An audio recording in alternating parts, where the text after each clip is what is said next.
Welcome to tonight's City Council meeting for Tuesday, October 15th, 2013. With no business prior to tonight's meeting, Alderman Gale, if you could lead us in the pledge. Allegiance to the flag of the United States of America and to the republic for which it stands, one nation, under God, indivisible, with liberty and justice for all.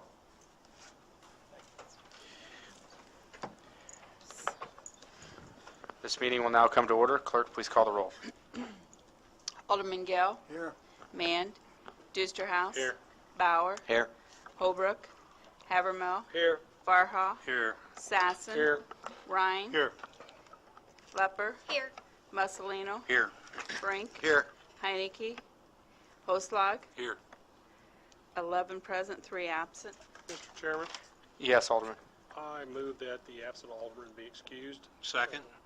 We have a motion and a second. All those in favor? Aye. Opposed? So ordered. Mr. Chairman, Yes, Alderman. move the minutes of previous meeting be approved as printed. Second. We have a motion and a second. All those in favor? Aye. Opposed? So ordered. First petition is by S&N Display Fireworks requesting permission to hold a fireworks display on October 19th at Flynn Stadium for Oktoberfest. The Quincy Fire Department has given their approval and all proper paperwork has been filed. Mr. Chairman, Yes, Alderman Sassen. I move the prior petition be granted. Second. We have a motion and a second. All those in favor? Aye. Opposed? So ordered. I have a revocable permit application for encroachment city right-of-way by Salvation Army, requesting permission to place merchandise for sale on city sidewalks in front of property owned by Salvation Army at 812 Main on October the 18th from 8 a.m. to 5 p.m. and October the 19th from 8 a.m. to 5 p.m. The engineering director presents a request subject to the following conditions. 1, petitioner must maintain a 5-foot straight line clearance path on sidewalks in front of the stores, preferably located closest to the curb. 2, do not create any trip hazards on sidewalks in front of stores. 3, do not block proper access to fire hydrants and maintain a 5-foot clearance around all fire hydrants. 4, petitioner is responsible for any damage to curbs, gutters, sidewalks, parkways, roadways, landscaping, trees, and signage. And 5, sidewalk area must remain clean during sale. Mr. Chairman, Yes, Alderman. I move that prior petition be granted and proper authorities notified. Second. We have a motion and a second. All those in favor? Aye. Opposed? So ordered. The next revocable permit application for encroachment city right-of-way by Slipman Construction has been withdrawn by Mr. Slipman. Mr. Chairman, Yes, Alderman move that Dustrass. be received and filed. Second. We have a motion and a second. All those in favor? Aye. Opposed? So ordered. A report of the Quincy Plan Commission recommending approval of a 47-lot subdivision to be known as Ridgeview Estate Subdivision, and we do have some speakers. Move that we concur with the recommendation of the Planning Commission. This be adopted. We have speakers. I'll entertain a motion to suspend the rules to hear from our speakers. I'll make a motion to suspend the rules. Speakers. Second. Okay, we have a motion and a second. All those in favor? Opposed? We will hear from the speakers. We'll go as they're printed on the agenda. The first speaker is Mr. Tim Schmidt. And Mr. Schmidt, if you could come forward and speak. You'll have 5 minutes if you can state your name and address for the record. My name is Tim Schmidt. My address is 4300 North Bottom Road, and my property lies to the west of the Ridgeview subdivision. I have 15.5 acres, which pretty much runs the whole line. There would be our east line and their west line. I think, as you know, most of the neighbors and the people with the Spring Lake are against this, and I feel that the many have always outweighed the needs of the few. But anyway, if you are going to go along with this, I was wondering if there'd be any way I could get a privacy fence erected by the property owner to the west of, or to the east of me. That's actually my request. So. Okay. Does anybody have any questions? Thank you, Mr. Schmidt. Okay, we'll now hear from Charles Jones.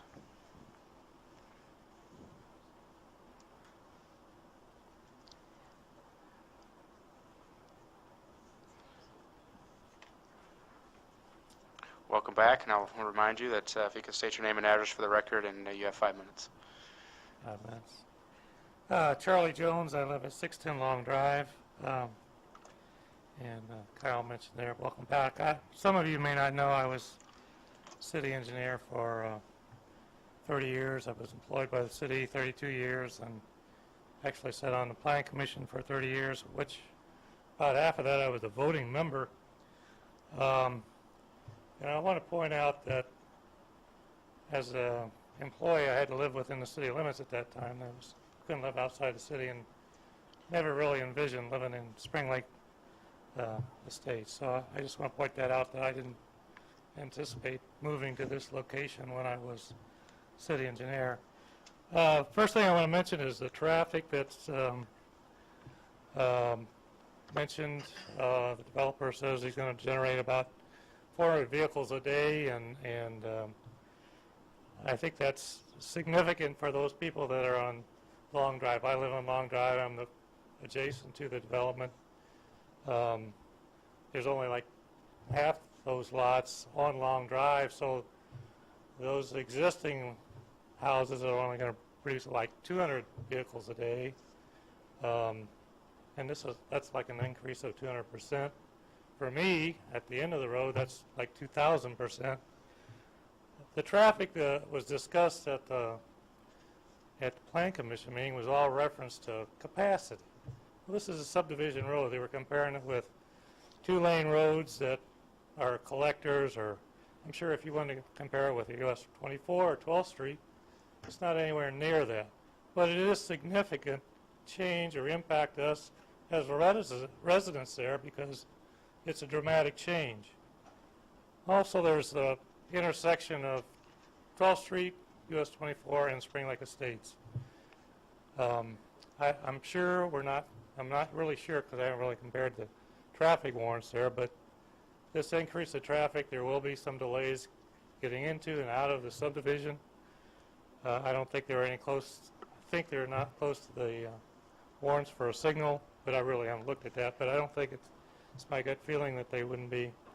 That intersection has been accident prone. I can't tell you why, because there's good visibility both ways. And there is a genuine concern there that it's already got enough traffic there. The biggest concern that I want to bring to you is not the traffic capacity or that, but this subdivision is 47 lots. There's no other exit to it. It should have another street access to it, hopefully at Nine House and 5th Street. Because we're throwing more traffic into this existing subdivision that's over 100 lots now. I don't know what the actual number is, but it's over 150 lots. And if there's an emergency which blocks that entrance, there's no other way out. And this has been a concern. I was on the Planning Commission when the latter parts of their Spring Lake Estates subdivision were approved. It was a concern then. We told the developer, this is it. You're not getting another entrance there until you're not going to get access into this subdivision until you get another entrance. We're referring to this west property. I know that was the old group, and things have changed. We've required this. The city has required interconnection and second access on a lot of subdivisions. And you can look at the the area 36th Street to 48th Street, Harrison to State. That's all interconnected, and there are several entrances out to major streets. Here you have all these coming out to one place. As an example, my mother-in-law was in an accident there. You have 1 minute, Mr. Jones. Okay, an accident there, and I was within the subdivision, out of my home at that time, but I got there relatively quick. At the time, both lanes were closed, and this is a Saturday morning, and there were cars backed up already a block. And, you know, this was a relatively short time. There's no other way out. If there is an emergency, some way to get ambulance and fireplace, if the roadway's blocked in front of my street or in front of at that intersection, there's no way out. And you're just going to have to wait for it to be cleared, and that, you know, a house could burn down in that time. That's time, Mr. Okay. Jones. Does anyone have any questions? Alderman Sass. Charlie, did you bring these concerns up to the Plan Commission, and what was their answer to your concerns? The staff had a recommendation that only a portion of the large, I say over half of the development be allowed until access was approved. I mean, that was staff's recommendation. I don't know if you've read that, but I brought these concerns up at the zoning change, and I brought some of them up at the subdivision approval. But I guess they didn't. Their concern was that there's no written document that says that there is a limit on the number of lots. There's nothing in writing to that effect, although I think that there are lots of general rules. A lot of other communities have such a number. When you said that back when you were city engineer, you said that was it. Was that documented or anywhere that the cutoff was? I can't answer that. I know it was a discussion with the developer. Plan Commission was very strong in their opinion there, but Right. yeah, I don't know if it was documented. Okay, thank you. Alderman Farha. Let me try to ask it a little. It's good to see you, Charlie, first of all. Thank you. We go back a ways. But let me try to ask the question a little bit differently. I asked the same question to Joe, and he didn't really answer. I know Joe believes that the Boca Code has been read wrongly, in his opinion, from the fire standpoint, and I know the commission heard that and didn't feel it was. Now, my question to you is, more directly to Tony's question, do you feel the Plan Commission erred in public safety in some way or did not take your concern into account? I kind of hear you saying they heard your concern, listened, and they made a different determination. So which is it? You asked me to speak for the Plan Commission. I wish I could, but I think that there is a genuine concern on the Plan Commission. At least I heard it. In fact, the developer said, yes, that would be a desirable thing. I think the Plan Commission said that'd be a desirable thing to have that other exit, other roadway in and out. But I also heard the Plan Commission say that, you know, without that rule, they didn't have anything to base that decision on. Okay. Are there any additional questions? Thank you, Charlie. Thank you. Appreciate your time tonight. Okay, we have one more speaker, Mr. Ryan Brown. Mr. Brown, if you can come to the microphone and state your name and address for the record, I'll remind you that you have 5 minutes. Ryan Brown, 1804 Jersey. I am counsel for Mr. Booth and his company, A&B, and have been helping him since March with respect to this project. I'll certainly address the points raised by the prior speakers, trying to keep this brief. There's certainly been a lot of rhetoric over the last, the better part of 3 years with respect to this project, a lot of strong feelings all the way around. And our goal is not to ramp those back up this evening.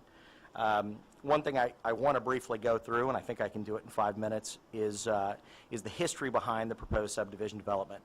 Mr. Booth purchased this property nearly 3 years ago, and it was presented to the Plan Commission in March 2011 as a 57-unit development.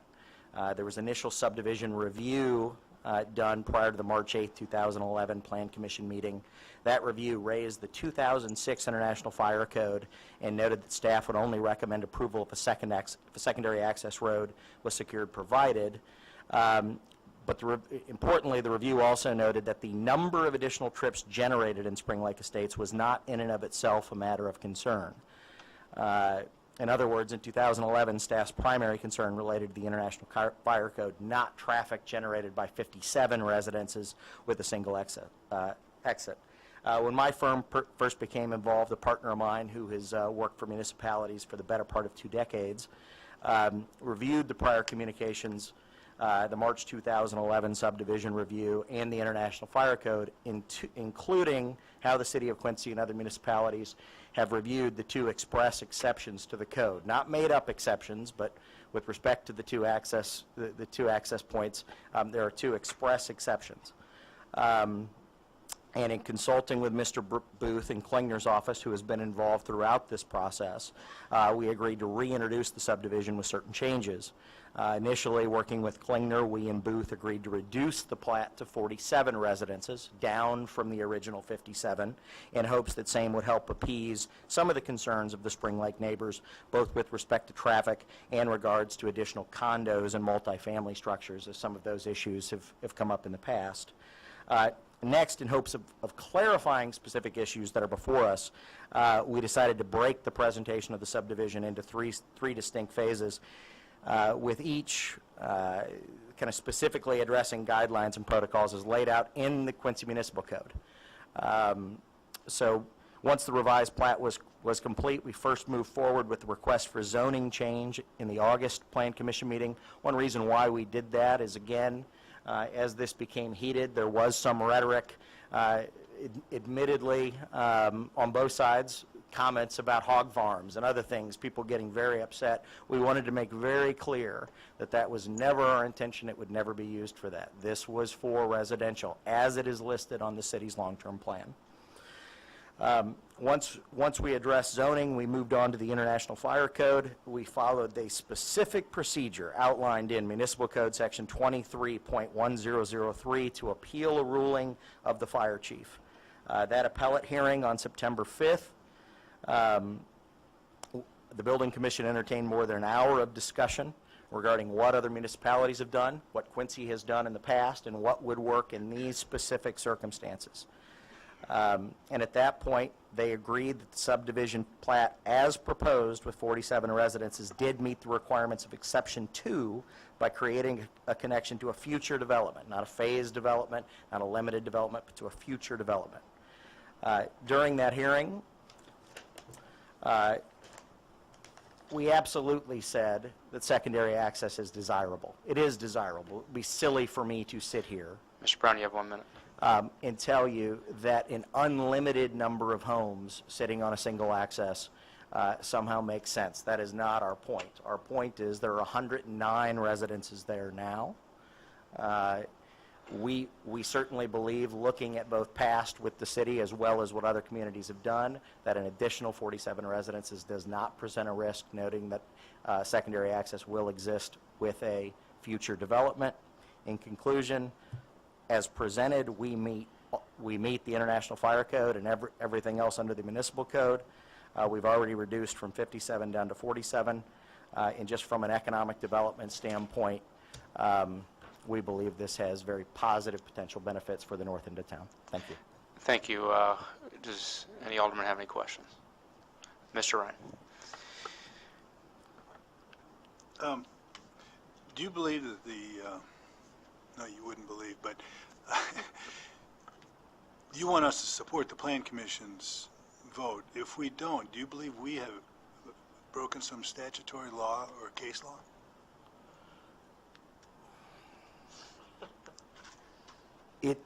It depends on what your basis is for not following the recommendation. I certainly would ask that you specifically express why you would vote against it if, in fact, the City Council votes against it. The Administrative Review Act, Illinois statute, specifically addresses situations where an administrative body acts or doesn't act in a way, and we certainly would review that if this project didn't go forward. My client has close to $1 million sunk into this development already, and a rejection of the plat as it sits puts him in a pretty difficult position. Okay. Alderman Farha. I want to follow up on that question, and I want to be clear. Right now, if I had to vote tonight, and we don't, I would be leaning towards voting for the project only on the basis that I see no reason for the Plan Commission We do vote tonight. or we're going to vote the whole thing tonight? Yes. There's no ordinance. There's being- no There's no ordinance. Okay, Yes. well then it's a little bit difficult. But that being said, I see no reason to overturn the Plan Commission necessarily. But I think if we wanted to, and you correct me if you think I'm wrong, Lonnie can correct me too, we could conclude that the two means of ingress and egress create a public safety problem, and we could justifiably deny it. And the final thing is this: with all due respect, your client's financial position is irrelevant, pro or con. And that's not meant at you or him, either one, but I'm just being frank with you. And I don't think we can take that into account. Why again, I raised his financial position and didn't Right. in my normal remarks were how we would react to not having approval. And that's factual. And I'm putting you in a tough spot, but I think going more directly to Alderman Ryan's question, if we found, for example, that it's public safety, do you think we're erring? I would ask you to clarify in terms of public safety if that is in terms of based upon emergency access versus public safety. Alderman Havermill. Mr. Chair, a comment to, and this isn't, I know we're still under well, this is probably more an appropriate comment when we take action. Yeah, do you have a specific question for Mr. Brown? My specific question for you would be, were public safety concerns raised at the Plan Commission? Absolutely. And so there was nothing that's been brought up tonight by Mr. Jones or the other speaker that was, in your opinion, was not brought up or at least considered by the Plan Commission when this was gone through the process? I don't believe there's anything that was brought up tonight. And at the same time, I'm not so obtuse as to say if I lived where Mr. Jones lived, I wouldn't be up here bringing up his same concerns. And I understand that, but again, on the other side of what Alderman Farr said, we have a response to a process that's already taken place. Yep. We have very limited capability to act in response to their recommendation. So I'm trying to get at is, and quite frankly, some of the personal problems are not, again, as Mr. Booth's financial situation is not our problem, some of these other personal wants and needs, unfortunately, are not our problem. So I think we have to look at it, the merit of the recommendation and what we're allowed to do, which I haven't heard anything new from the report that we got. So I think that's probably the most salient point we're dealing with. Are there any additional questions? Alderman Brink? Yes, just follow up real fast with Alderman Havermill's question. Was the issue with privacy fence, was that brought up during the plan? It wasn't brought up before. While it's something that I think we would look at, I was just doing the math in terms of what separates 1,300 feet in terms of a privacy fence. Thinking about pricing that out is likely cost prohibitive. Just being frank. No, but it would be appropriate in areas that it would need it, right? Because this is the first time we've heard anything about it, I absolutely would have a conversation with Mr. Schmidt. I can't commit for my client. No, I'm not expecting you to, but that was something you would consider. It is something we would consider. It's something we would consider. Any additional questions? Thank you. I'll entertain a motion to resume sitting in City Council. We have a motion, a second. All those in favor? Aye. Opposed? We will resume. I will now entertain a motion. Okay, I'll entertain a motion that we recommend approval from the Plan Commission and that ordinance be adopted. We have a motion. We do not need an ordinance adopted, so we will be voting tonight. Second. We have a motion and a second. Are there any questions? Can I have Chuck Bebelheimer come Sure. up here, please?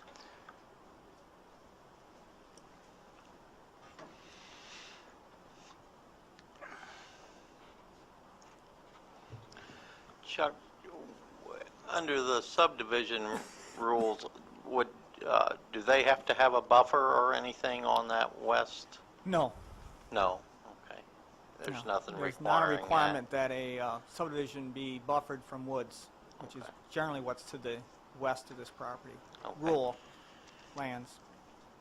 And basically, the Plan Commission's decision was mainly based on there's nothing in writing that says a certain amount of homes can be on a subdivision, correct? That's correct. The Planning Commission looked at the subdivision ordinance and simply really focused on the numbers and said, where is it in the code that says that 47 or 57 or 90, that has to have 2 entrances? In the past, staff has, Drakewood is an example where they had 50 units, and the developer was proposing to do 100, and we said, do your first 50, and your next 50, you have to have secondary access. So it's a general planning practice. We've implemented that public safety standard. But in terms of a hard number, no, there's not a hard number in the subdivision code as it exists today. Thank you. Any additional questions? Alderman Brink. Chuck, just to follow up earlier questions, in your opinion, do you feel all available information was available to the Plan Commission, and did they properly consider the information? Yes, I think the Planning Commission had a good, diligent debate. Any additional questions? Hearing none, clerk, please call the roll. You want? No. Alderman Gale. Aye. Mand, absent. Dusterhouse. Aye. Bauer. Aye. Holbrook, absent. Havermill. Aye. Farha. Aye. Sassen. Aye. Ryan. Aye. Lepper. Aye. Mussolino. Aye. Brink. Aye. Heinecke. Aye. Hoslag. Aye. 12 ayes, 2 absent. So ordered.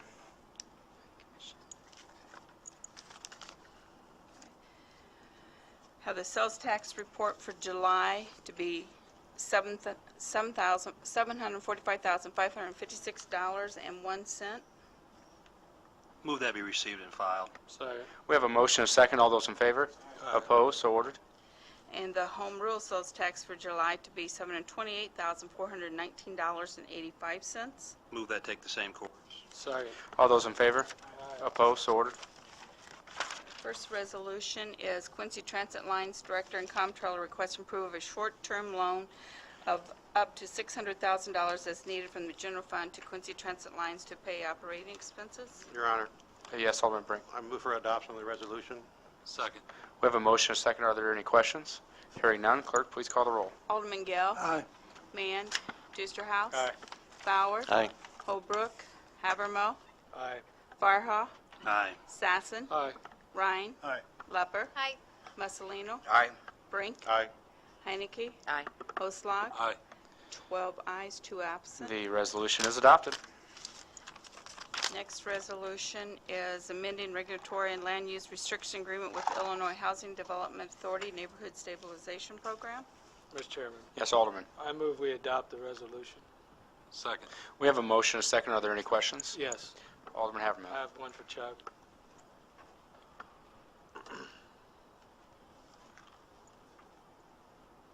Chuck, if I'm reading this right, basically all we're doing is the original documentation was for 15 years. We're making it 20 as it should have been by statute. Correct. That's it? It's strictly That's a it. housekeeping item? It's simply what they said as a scribblers there. Okay. Just There wrote was down, an error in wrote the down the original wrong agreement. number. Okay, thank you. Any additional questions? Hearing none, clerk, please call the roll. Alderman Gale. Aye. Mand. Dusterhouse. Aye. Bauer. Aye. Holbrook. Havermill. Aye. Farha. Aye. Sassen. Aye. Ryan. Aye. Lepper. Aye. Mussolino. Aye. Brink. Aye. Heinecke. No. Hoslag. Aye. 11 ayes, 1 no, and 2 absent. The resolution is adopted.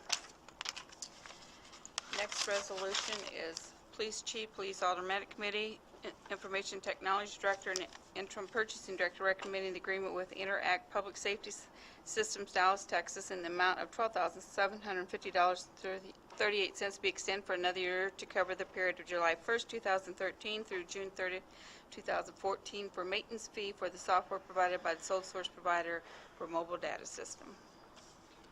Mr. Chairman, Yes, Alderman. before we vote on this, could we have the chief go up and give us a little high-level explanation of this? Sure.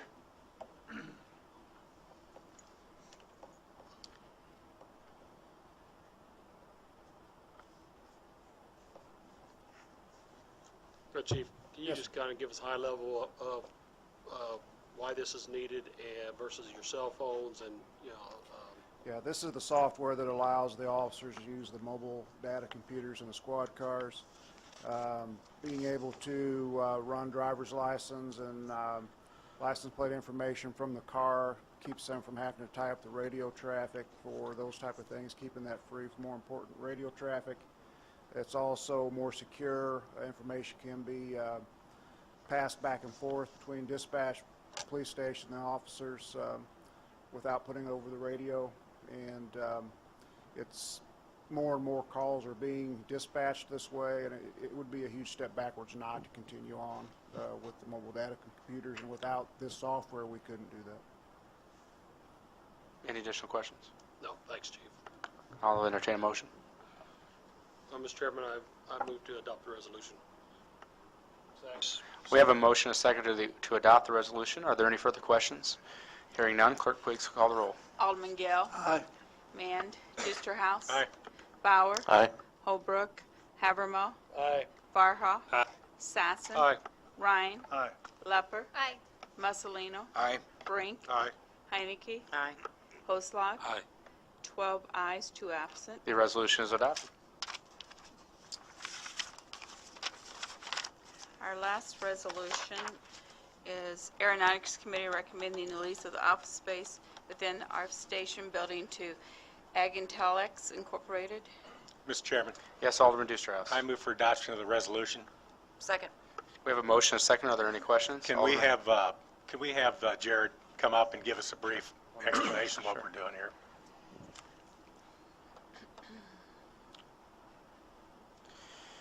Just, Jared, what we're doing and how we got to this point.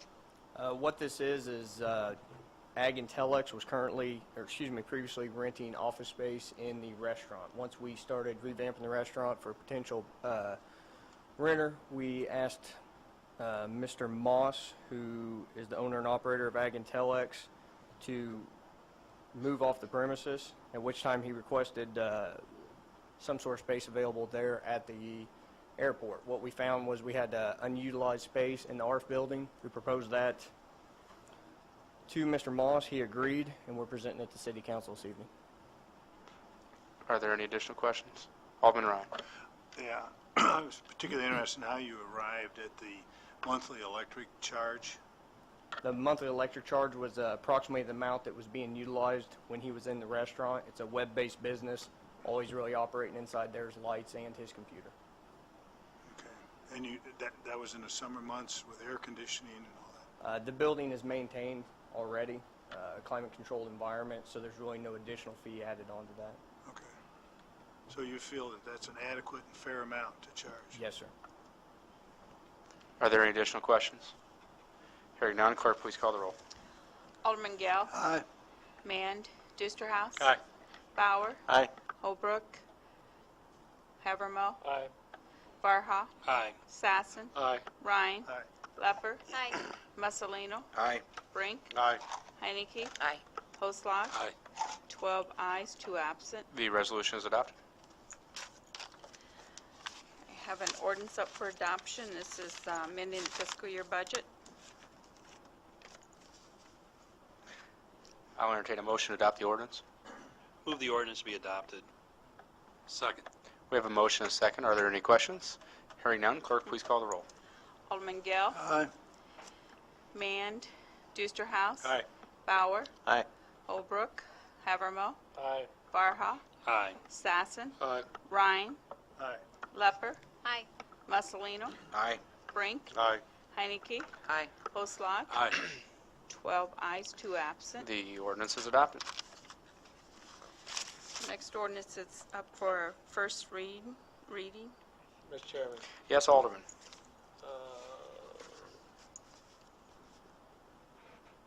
we're up to the, We are in order submitting the 2013-2014 fiscal year budget, Oh, that's expenditure 502. not the one I wanted to do. Okay, My well, bad.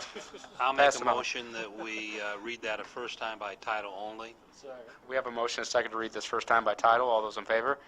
Opposed? Clerk will now read this ordinance first time by title only.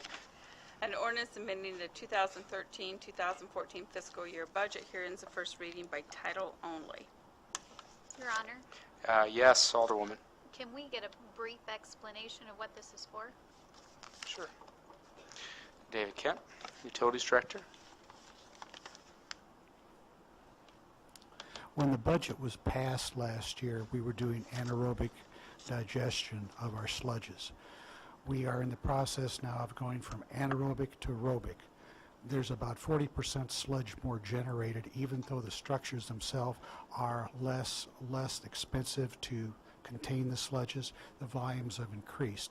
So that what this basically does is it increases the 1,865 dry tons of material approximately 40% to remove the additional materials from the basin, so we've got enough holding capacity until probably the end of April.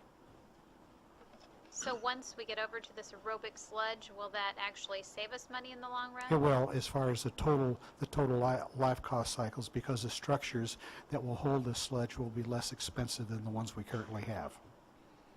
Okay. Alderman Ryan.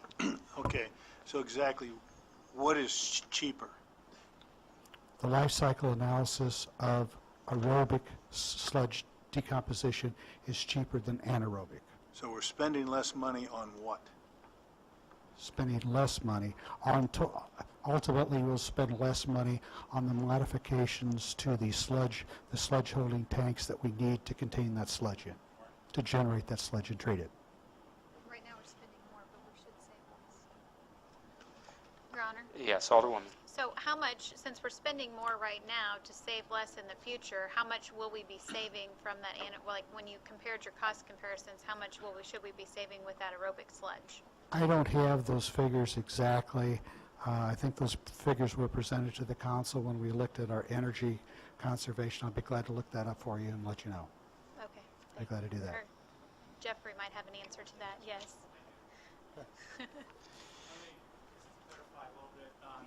The reason that we're having more sludge You need right to now- stand by the mic a little. Sorry. The reason we are asking for this increase has to do with the fact that right now, as we're in the process going from anaerobic to aerobic, we have a very poorly operating, if operating at all, anaerobic system.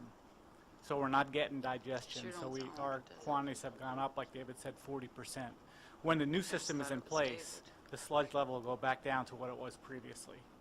The savings that we're looking at on the life cycle cost was somewhere around $1 million over a 20-year life cycle.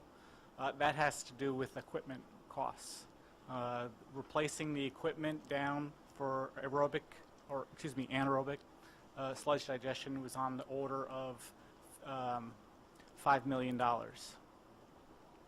versus doing the aerobics, which is on the order of between $2 and $3 million. Are there any additional questions? Alderman Brink.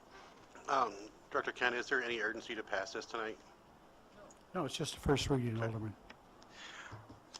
Thank you. Another ordinance up for first presentation, and that is amending the landmarks in historic districts. Let's try this again. Alderman Havermill. Your Honor, I move that be read first time by title. Second. We have a motion and a second. All those in favor? Opposed? Clerk will now read this ordinance first time by title only. An ordinance amending Article 10, Landmarks in Historic Districts, Chapter 29, Zoning of the Municipal Code of the City of Quincy of 1980. Herein is the first reading by title only.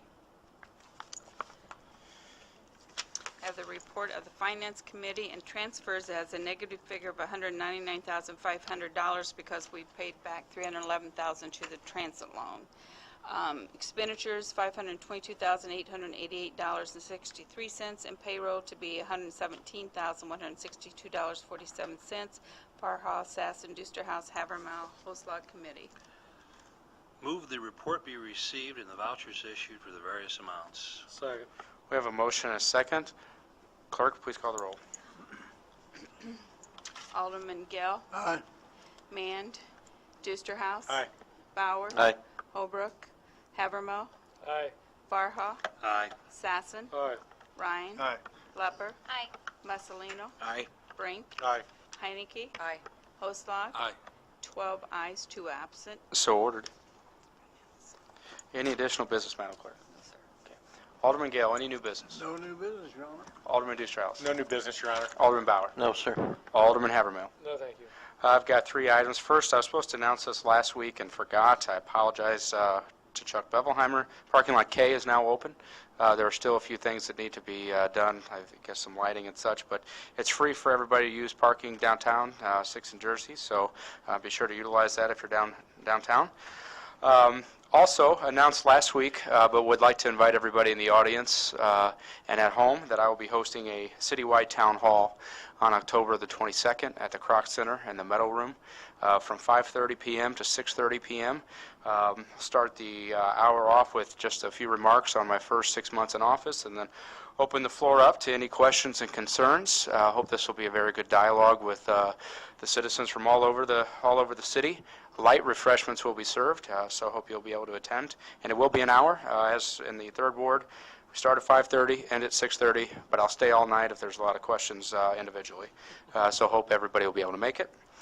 Also, there's a lot of questions I know for the Newcomb where we're at on the RFP process, so I figured I'd let everybody know.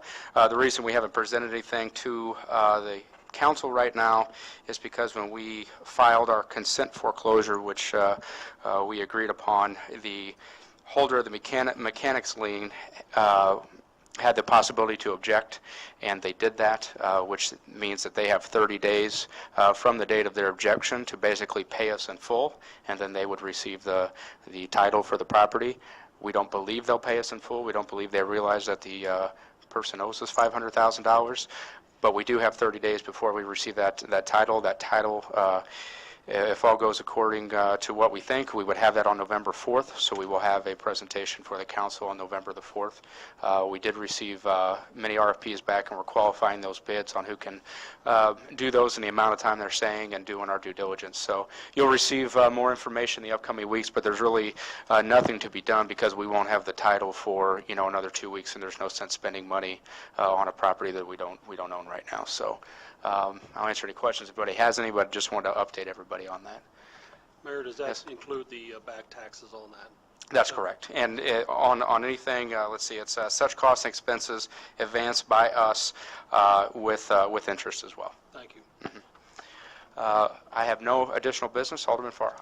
Yes, I would move that we allow a block party to occur between 27th and Vermont and Hampshire, October 26th for an annual chili cook-off from 5 to 12 p.m., and that central services be notified to make sure there are barricades. Second. We have a motion and a second. All those in favor? Opposed? So ordered. Any additional business? Alderman Sassen. No, sir. Alderman Ryan. No additional business, Your Honor. Alderwoman No, Lefferts. thank you, Your Honor. Alderman Maslino. Yes, Your Honor. I'd like to refer the Traffic Commission the study of intersection of 18th and Harrison, specifically visibility and safety at that intersection. Second. We have a motion and a second. All those in favor? Opposed? So ordered. Any additional business? No, Your Honor. Alderman Brink. No, thank you, Your Honor. Alderwoman Heineke. Yes, sir. The Quincy Medical Group is having their block party this Saturday from 11 to 3, and they were requesting no parking signs. If they could drop them off Friday, I'm guessing as late as you can, Marty, and then they'll place them right out front. Second. We have a motion and a second. All those in favor? Opposed? So ordered. Any additional business? Alderwoman Heineke. Okay. Alderman Holschlag. Yes, Cheerful Home would like to close 5th Street from York to Kentucky, October 25th from 7 to 3, and barricades would be needed. If we could we get the road closed ones too, since there'll be kids out in the street? And then, so moved. Second. We have a motion and a second. All those in favor? Aye. Opposed? So ordered. And then I'd like to thank the Rotary Club for sponsoring the Oktoberfest down there at the Dick's Brewery. It was a big success, and hopefully it really goes on. And they have one good cook down there, I've seen. Just a great turnout and everything, so it really went well. Wonderful. Move to adjourn. We have a motion to adjourn. I'll entertain a second. We have a motion and a second. All those in favor? Opposed? We are adjourned.